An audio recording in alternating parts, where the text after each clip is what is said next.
Hello friend, welcome to ST tutorial YouTube channel. Friends, हम लोग civics का 30वां practice set solve करेंगे, जो आपके उत्तर प्रदेश एलटी ग्रेड परीक्षा के लिए काफ़ी महत्वपूर्ण है।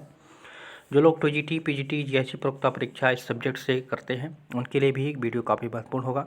तो वीडियो पर लास्ट तक बने रहिएगा। वीडियो अच्छा लगे तो चैनल को सब्सक्राइब कर लीजिएगा, लाइक कीजिएगा, दोस्तों में शेयर भी कर दीजिएगा, बेल आइकन पर प्रेस कर लीजिएगा ताकि आने वाली वीडियो का नोटिफिकेशन सबसे पहले मिल सके। तो चलिए क्वेश्चन को शुरू करते हैं। अगला क्वेश्चन है, पंचायती राज को संवैधानिक स्थिति प्रदान करने की संस्तुति निम्न में से किस कमेटी द्वारा दी गई थी? संवैधानिक स्थिति प्रदान करने की संस्तुति किस कमेटी के द्वारा दी गई थी? तो यहाँ पे ए ऑप्शन आपका सही हो जाएगा, यमल सिंघवी समिति की। ठीक है, यमल सिंघवी समिति, और एक और याद रखिएगा, पीके थोंगम समिति। ठीक है, यमल सिंघवी समिति व पीके थुंगल समिति ने जो है पंचायती राज संस्थाओं को संवैधानिक दर्जा दिए जाने की सिफारिश की थी। तो इसको आप लोग याद रखिएगा, दोनों नाम को। और बलवंत राय मेहता समिति जो थी, ये त्रिस्तरीय पंचायत व्यवस्था अथवा कहें तो प्रजातांत्रिक केंद्रीकरण की सिफारिश की थी। ठीक है, तो इसको भी आप लोग याद रखिएगा। और जो अशोक मेहता कमेटी थी, अशोक मेहता कमेटी जो है द्विस्तरीय, ठीक है, जिला परिषद व मंडल पंचायत की व्यवस्था का सुझाव दिया था। ठीक है, और जो राव कमेटी थी, डॉक्टर PVK राव इनका पूरा नाम था, और इस समिति ने जो है राज्य स्तर पर राज्य विकास परिषद, जिला स्तर पर जिला परिषद, मंडल स्तर पर जो है मंडल पंचायत तथा गांव स्तर पर गांव सभा के गठन की सिफारिश किया था। तो ये चारों नाम काफ़ी महत्वपूर्ण है। तो यहाँ पे ऑप्शन नंबर ए इसमें आपका सही हो जाएगा। अगला क्वेश्चन है, संविधान पारित घोषित किया गया। तो सही उत्तर हो जाएगा आपका ऑप्शन नंबर बी, 26 नवंबर 1949 को। ठीक है, भारतीय संविधान के पारित या अंगीकृत होने की तिथि जो थी वो 26 नवंबर 1949 था। और इस समय संविधान में जो है कुल 395 अनुच्छेद थे, 8 अनुसूचियाँ थीं और 22 भाग थे। ठीक है, और 26 नवंबर 1949 को भारतीय संविधान को अंगीकार करने तथा 26 जनवरी 1950 को जो है लागू करने की तिथि है। ठीक है, तो दोनों को याद रखिएगा। लागू जो है हुआ था 26 जनवरी 1950 को, और अंगीकृत किया गया था 26 नवंबर 1949 को। अगला क्वेश्चन है, मंत्रिमंडल राष्ट्रपति की इच्छा का परिणाम मात्र है, यह कथन किसकी ओर संकेत करता है?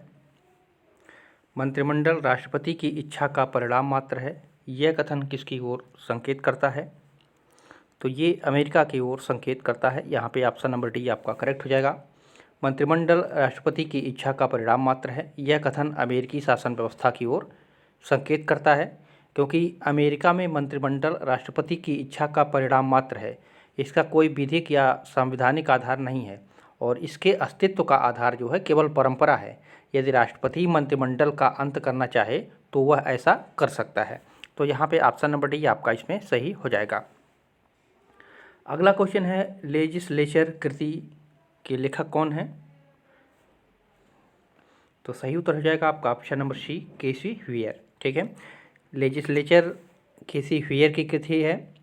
और एक पुस्तक आती है ग्राहम वालेस का, बहुत ही महत्वपूर्ण पुस्तक है, इनकी भी पूछी जाती है पुस्तक, ह्यूमन नेचर इन पॉलिटिक्स। ये ग्राहम वालेस का पुस्तक है, बहुत ही इंपॉर्टेंट है, इसको भी आप लोग याद रखिएगा। तो यहाँ पे ऑप्शन नंबर सी आपका इसमें सही हो जाएगा। अगला क्वेश्चन है, प्रादेशिक प्रतिनिधित्व का अर्थ है। प्रादेशिक प्रतिनिधित्व का क्या अर्थ होता है? तो प्रादेशिक प्रतिनिधित्व का अर्थ होता है भौगोलिक प्रतिनिधित्व। यहाँ पे भी ऑप्शन सही हो जाएगा। ठीक है, प्रादेशिक प्रतिनिधित्व का अर्थ है भौगोलिक प्रतिनिधित्व। और प्रादेशिक प्रतिनिधित्व प्रणाली के अंतर्गत जो है संपूर्ण भूभाग को विभिन्न निर्वाचन क्षेत्रों में बांट दिया जाता है, और प्रत्येक निर्वाचन क्षेत्र से एक व्यक्ति या प्रतिनिधि निर्वाचित होता है। और प्रादेशिक प्रतिनिधित्व प्रणाली के अंतर्गत जो है विधानमंडल का प्रत्येक सदस्य एक भूभागीय क्षेत्र का प्रतिनिधित्व करता है, जिसे निर्वाचन क्षेत्र कहा जाता है। तो यहाँ पे भी ऑप्शन आपका इसमें सही हो जाएगा। अगला क्वेश्चन है, किसने प्रजातंत्र को बहुमत का अत्याचार बताया? किसने प्रजातंत्र को जो है बहुमत का अत्याचार बताया? तो ये बताया था डी टाकविले ने। ठीक है, यहाँ पे डी ऑप्शन सही हो जाएगा। डी टाकविले ने जो है प्रजातंत्र को बहुमत का अत्याचार कहा था।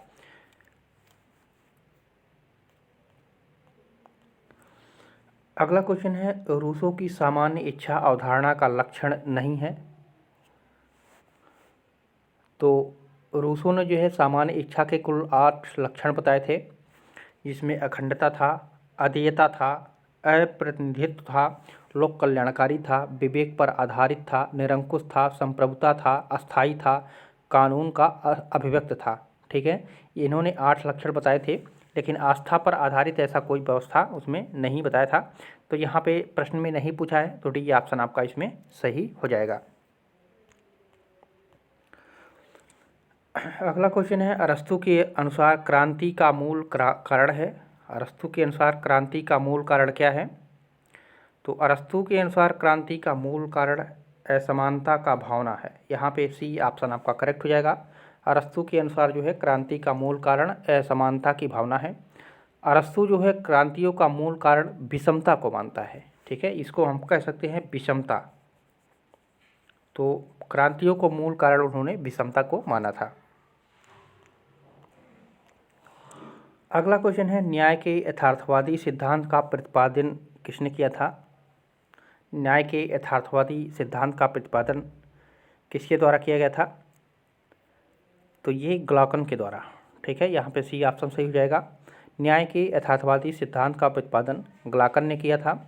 और ग्लॉकन के अनुसार जो है न्याय भय का शिशु है।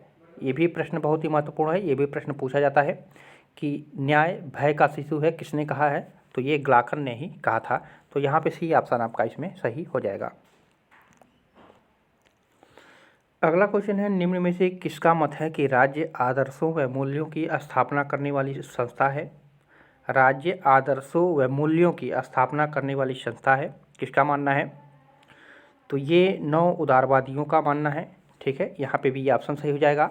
9 उदारवादियों का मत है कि राज्य आदर्शों व मूल्यों की स्थापना करने वाली संस्था है। अगला क्वेश्चन है राज्य वह इकाई है जिनके पास दंडकारी शक्ति का एकाधिकार होता है, यह कथन किसका है?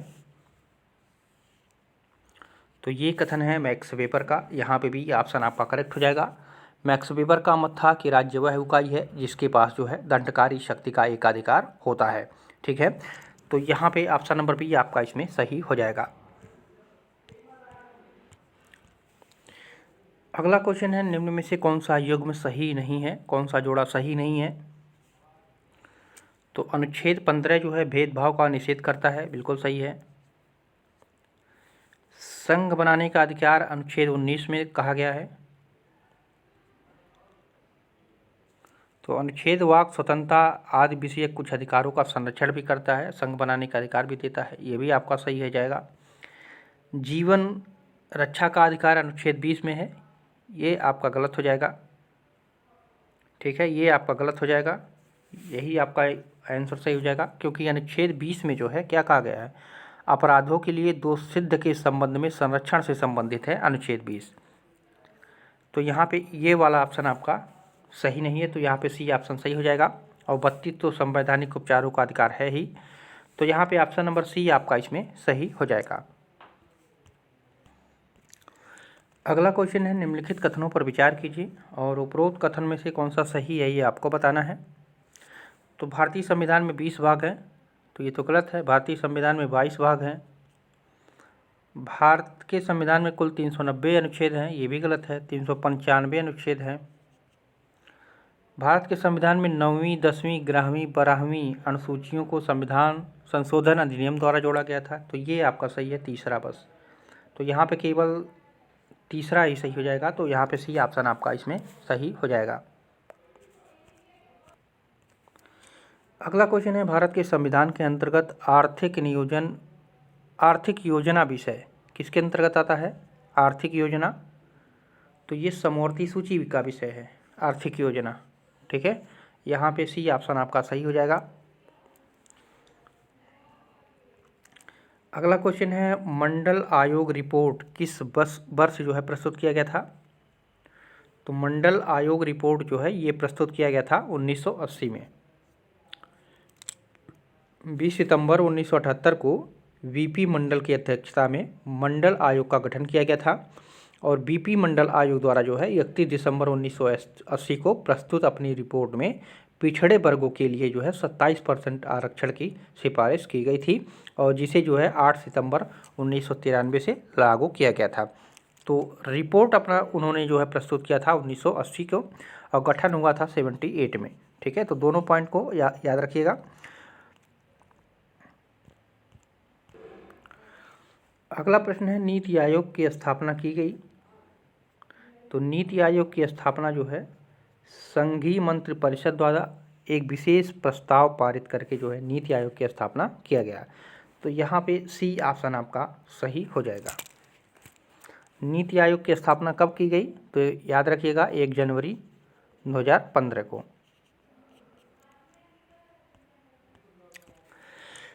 अगला क्वेश्चन है जनहित याचिका की शुरुआत किसके द्वारा की गई? तो जनहित याचिका की शुरुआत जो है ये न्यायिक पहल के द्वारा शुरू की गई। ठीक है, यहाँ पे ऑप्शन नंबर सी हो जाएगा। जनहित याचिका की शुरुआत न्यायिक पहल के द्वारा जो है शुरू की गई थी।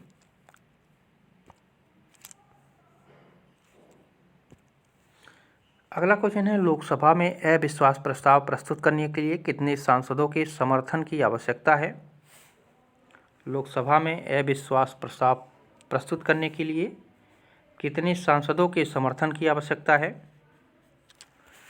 तो ये है 50 सांसदों की समर्थन की आवश्यकता पड़ती है। लोकसभा में अविश्वास प्रस्ताव प्रस्तुत करने के लिए जो है 50 सांसदों के समर्थन की आवश्यकता होती है। अगला क्वेश्चन है इनमें से कौन राज्य सरकार कानूनी सलाहकार है? राज्य सरकार का पूछ रहा है कानूनी सलाहकार कौन होता है? तो राज्य सरकार का कानूनी सलाहकार महाधिवक्ता होता है। ठीक है, ऑप्शन नंबर ए सही हो जाएगा। महाधिवक्ता राज्य सरकार की कानूनी सलाहकार होता है। अनुच्छेद 165 के अनुसार जो है राज्यपाल द्वारा महाधिवक्ता की नियुक्ति की जाती है। तो यहाँ पे आप लोग ऑप्शन नंबर ए इसमें सही कीजिएगा।